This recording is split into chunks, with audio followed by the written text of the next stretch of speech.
तुर्की के राष्ट्रपति ने कहा है कि अलग अलग समाजों की नज़र में इसराइल बच्चों का कातिल बन गया है। राष्ट्रपति रजब तैयब अर्दोगान ने कहा कि गजा फिलिस्तीनी राष्ट्र की ज़मीन है और अमेरिका को चाहिए कि वह इस हकीकत को तस्लीम करे। इसी तरह उन्होंने जोर देकर कहा कि अगर अमेरिका के राष्ट्रपति जो बाइडेन का यही नज़रिया है कि गजा फिलिस्तीनी राष्ट्र की ज़मीन नहीं है बल्कि वहाँ कॉलोनियों में अवैध तरीके से बसाए गए ज़ायोनियों की ज़मीन है, तो हमारे साथ सहमति की कोई संभावना नहीं है। उन्होंने कहा कि इसराइल शरणार्थी शिविरों, अस्पतालों, स्कूलों, मस्जिदों और गिरजाघरों पर हमला करके युद्ध अपराध कर रहा है और पश्चिमी देश इसराइल की इन हरकतों का मूकदर्शक बनकर तमाशा देख रहे हैं। राष्ट्रपति रजब तैयब अर्दोगान ने कहा कि हम एक बार फिर इस बात के साक्षी हैं कि कुर्बानी होने और मारे जाने वाले जब मुसलमान होते हैं तो राष्ट्र संघ और दूसरे अंतर्राष्ट्रीय संगठन अंधे हो जाते हैं। उन्होंने कहा कि तुर्की समस्या के समाधान के लिए उपयोगी प्रस्ताव देता है क्योंकि क्षेत्र की समस्याओं और संकटों के समाधान के लिए वह महत्वपूर्ण देश है। उन्होंने कहा कि द्वितीय विश्व युद्ध के बाद जो व्यवस्था बनी थी उसे अपडेट करना ज़रूरी है। उन्होंने कहा सुरक्षा परिषद का स्थायी सदस्य बनने और राष्ट्र संघ में वीटो का अधिकार परिवर्तित होना चाहिए।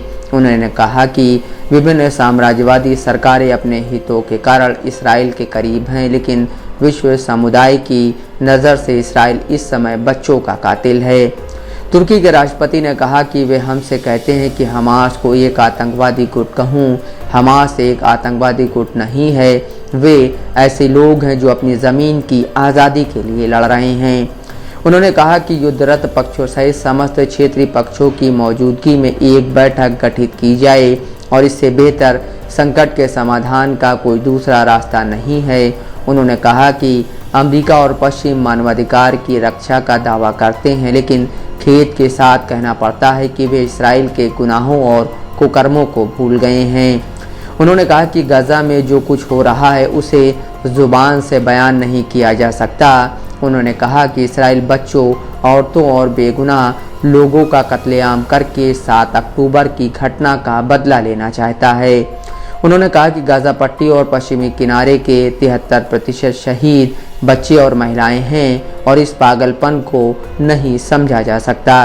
तुर्की के राष्ट्रपति ने कहा कि पश्चिमी देशों ने युद्ध विराम की बात भी नहीं की। इसराइल के हथियारों के बारे में जांच की जानी चाहिए और वह युद्ध के दुष्परिणामों की जिम्मेदारी कबूल करे।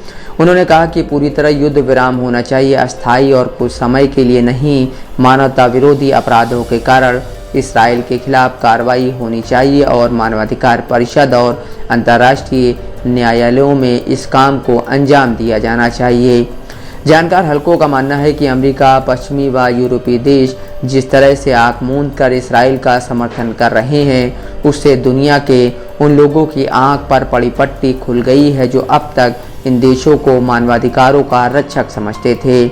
यह वही अमेरिका है जो एक तरफ मानवाधिकारों की रक्षा का राग अलापता है और दूसरी ओर फिलिस्तीनी बच्चों, महिलाओं और निर्दोष लोगों के नरसंहार के लिए इसराइल को प्रतिबंधित फास्फोरस बम सहित दूसरे हथियार देता है और बड़ी ही निर्लजता के साथ कहता है कि इसराइल को जिस हथियार की ज़रूरत है हम उसे देने के लिए तैयार हैं।